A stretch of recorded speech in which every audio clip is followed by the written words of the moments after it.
आपका? तो हम चर्चा करेंगे फिजिकल एजुकेशन के अंतर्गत आने वाले महत्वपूर्ण और परीक्षापयोगी प्रश्नों पर। जी हाँ, फिजिकल एजुकेशन के अंतर्गत खेल समाज शास्त्र से संबंधित महत्वपूर्ण और परीक्षापयोगी प्रश्न। पहला प्रश्न, किसी एक लक्ष्य पर विभिन्न व्यक्तियों की कोशिश के सामंजस्य के प्रयास को क्या कहते हैं? तो इसका सही उत्तर होगा प्रबंधन, यानी कि मैनेजमेंट कहते हैं। प्रश्न नंबर दूसरा, अंतर्रहित परिकल्पना को किस परिकल्पना के नाम से जाना जाता है? तो इसका सही उत्तर होगा शून्य परिकल्पना। जी हाँ, लगातार अभ्यास करते रहिए। प्रश्न नंबर तीसरा, प्रेक्षित परिणाम को किस रूप में या किस परिकल्पना के रूप में समझा जाता है? तो प्रेक्षित परिणाम को एक निश्चित परिकल्पना के सापेक्ष समझा जाता है। प्रश्न नंबर 4, मनोरंजन उपलब्ध कराने वाले अभिकरण कितने प्रकार के होते हैं? ये प्रश्न परीक्षा में पूछा गया प्रश्न है। तो मनोरंजन उपलब्ध कराने वाले अभिकरणों की संख्या 4 है। पहला है शासकीय अभिकरण, दूसरा है स्वयंसेवी अभिकरण, तीसरा है निजी अभिकरण और चौथा है व्यापारिक अभिकरण। प्रश्न नंबर 5, सामाजिक नियंत्रण का एक अनौपचारिक तरीका क्या है? तो सामाजिक नियंत्रण का एक अनौपचारिक तरीका है रिवाज। प्रश्न नंबर 6, अनुशासन, ईमानदारी, आकर्षक व्यक्तित्व, ये सभी किसके गुण हैं? तो ये गुण है नेता के, यानी कि एक लीडर का ये गुण है। प्रश्न नंबर 7, हाई एल्टीट्यूड पर प्रशिक्षण भार को सहन या स्वीकार करने को क्या कहते हैं? तो इसका सही उत्तर होगा एक्लेमेटाइजेशन। प्रश्न नंबर 8, बिना सामाजिक संपर्क के पारस्परिक प्रभाव को क्या कहते हैं? तो इसे कहते हैं विनिमय।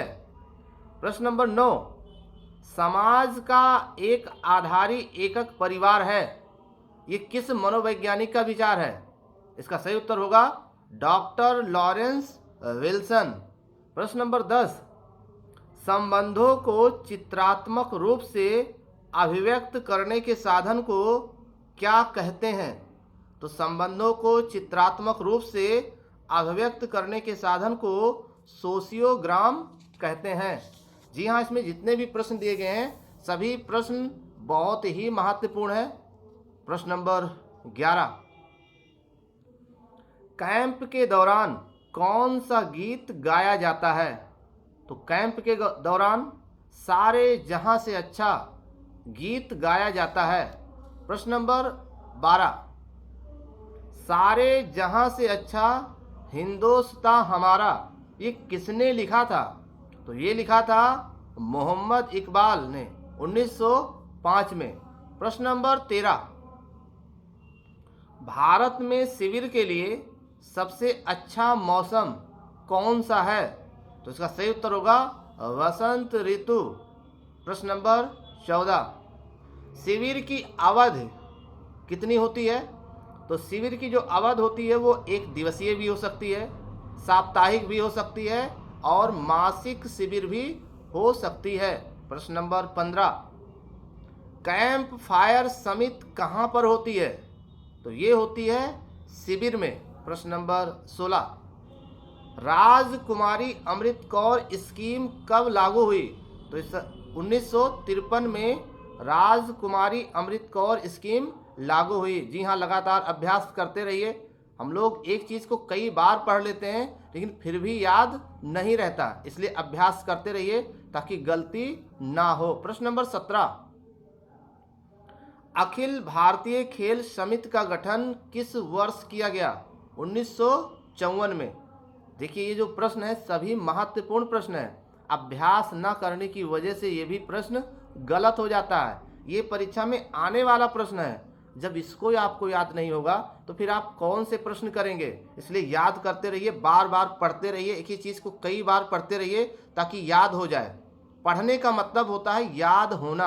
अगर पढ़ने के बाद याद नहीं है तो वो ना पढ़ने के बराबर है। इसलिए बार बार उस प्रश्न को देखते रहिए, ये सब प्रश्न बार बार परीक्षाओं में आते हैं। ठीक। प्रश्न number 18, YMCA college of physical education की स्थापना किस वर्ष हुई?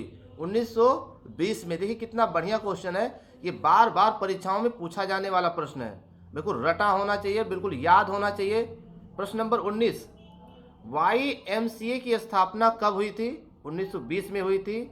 HC वक द्वारा इसको स्थापित किया गया था, यानी हेनरी क्रो वक द्वारा इसे 1920 में स्थापित किया गया था। ये प्रश्न तो बार बार परीक्षा में आता है, इसलिए इसको भी बार बार पढ़ते रहिए ताकि गलती ना हो। प्रश्न नंबर 20, खेल क्रीड़ाओं से बल, गति, संतुलन के कौशल, नैतिकता और संवेगों पर व्यक्ति नियंत्रण करता है।